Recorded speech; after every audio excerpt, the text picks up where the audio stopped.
everyone, and welcome to London. Today I'm at Heathrow's Terminal 5, which is a major hub for British Airways, and just so happens to be home to lots of these beauties, the Boeing 747. Lots and lots of 747s. And that's because British Airways is currently the largest operator of the legendary Queen of the Skies, well, at least until 2024, when they plan on retiring this jumbo jet in favor of more economical planes like the 777-9. So find an excuse to come to London Heathrow so you can enjoy views like this while you still can. But as you've probably figured out from the title, I'll be flying on a different quad jet today, the A340-300.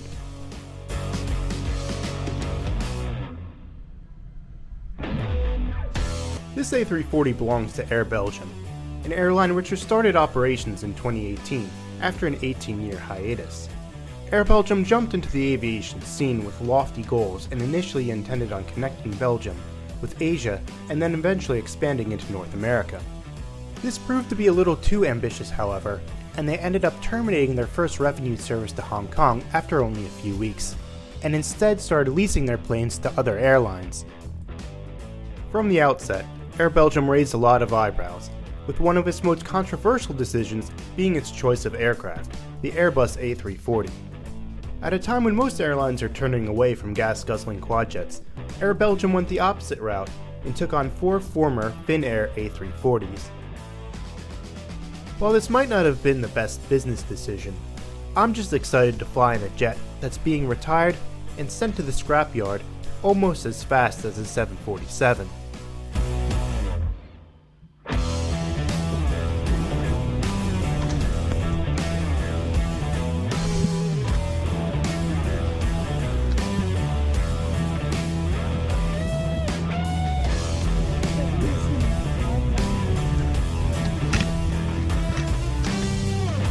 On this morning's flight to Newark, I'll be sitting in 23A, which is an extra legroom seat that I had to pay a bit more for.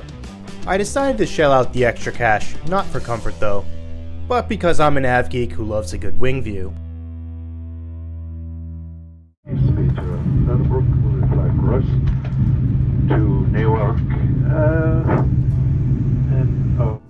Since today's flight is operated on behalf of British Airways, a lot of the soft product that's on board, like the pillows, the cloth that's on the headrest, the headphones, and the food that's served, is from BA. The operating crew, however, is from Air Belgium. It just came out, though, that Air Belgium had secured new funding and would be restarting their own flights again with a new service to the French Caribbean. So in the near future, you'll once again be able to experience an entirely Air Belgium flight. But let's be honest, this isn't the first time that Air Belgium has made an announcement like this, so who knows if it will actually materialize. We already wish you a very pleasant flight.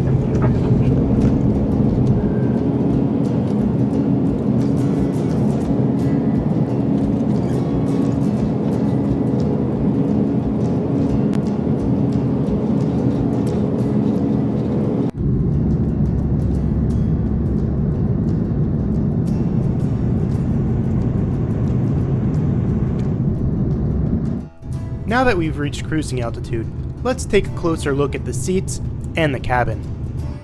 The economy class cabin has been left pretty much unchanged since its days at Finnair, with some exceptions of course.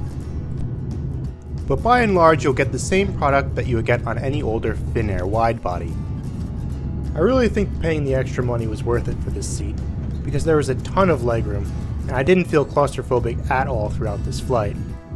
The recline on the seat was also pretty decent too. You could find the headphone jack and a remote control located in the armrest. The cabin also featured reading lights, individual air nozzles, and a universal outlet between the seats. All in all, the cabin was very comfortable, and pretty much the same as the Finnair A330 I flew on a couple months ago. If you watch that review, you'll know that I'm a big fan of Finnair.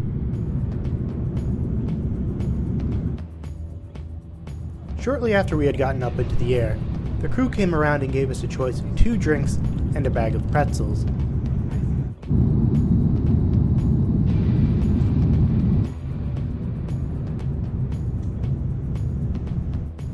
One of the major critiques that you hear about Air Belgium is that their IFE system is quite limited, and unfortunately that really does seem to be the case. They only have a few movies to offer and the in-flight map. There's no TV shows or Wi-Fi available. Hopefully this changes once they begin their new routes to the Caribbean. Also, if you want to use your own headphones, make sure you bring an adapter.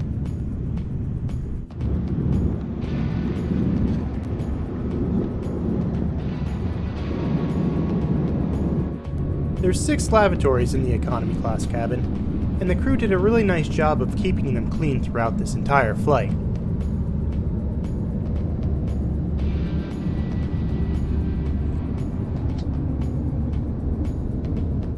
This A340 has 212 economy seats laid out in a 2-4-2 configuration. There's also 45 business seats separated in between 2 cabins.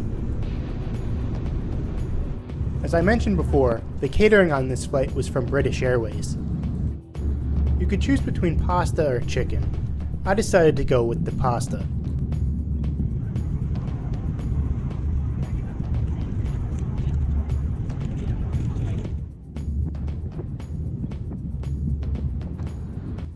As far as economy class meals go, this was pretty good.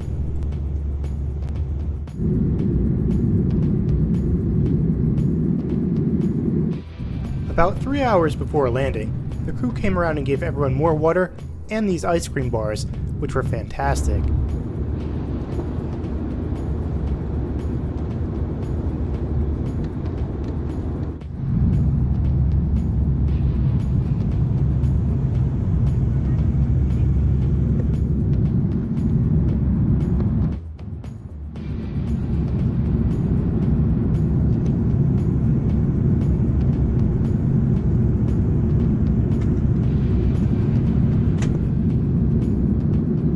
Walking around the cabin, I definitely noticed a little bit of wear and tear here and there, but when you consider that this plane is 11 years old, it's actually been maintained pretty well. About an hour before landing, another meal was served. Everyone was given the choice between a chicken or an egg sandwich. I decided to go with the chicken this time. I have to hand it to British Airways for the catering on this flight though. I really enjoyed everything that I had.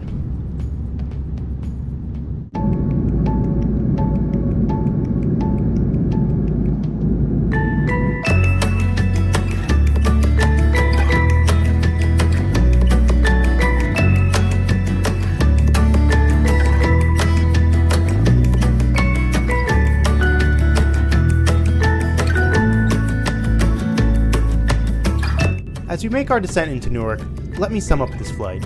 First, there was hardly anyone aboard today. I feel like a lot of people avoid flying with charter airlines because they tend to fly old planes and the service usually isn't up to par. That was definitely not the case with Air Belgium. Flying on this A340 was a great experience. It was very comfortable, well maintained, and it didn't hurt that the livery was pretty cool too. I was also very impressed with the Air Belgium cabin crew. They were helpful, friendly, and really seemed to enjoy their jobs.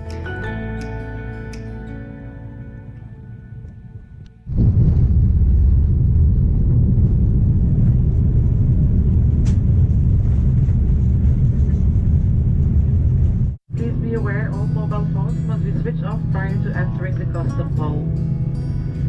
All of us at Air Belgium, British Airways and the One World Alliance would like to welcome home our customers who live here and wish those I noticed recently that Air Belgium has just revamped their website and is advertising their new service to the Caribbean, so it does really look like they're going ahead with this. I wish them well and hope they continue to expand, because I would love to fly with them again. If you live in Europe and want a tropical getaway this winter, you should definitely consider taking advantage of this new route.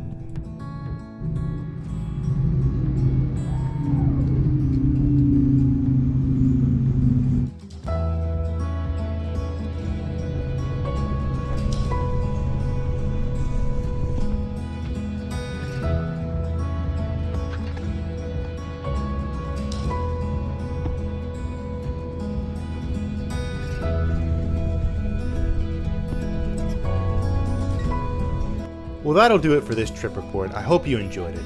And if you did, make sure to stay tuned because I have a lot more reviews on the way. But until then, take care.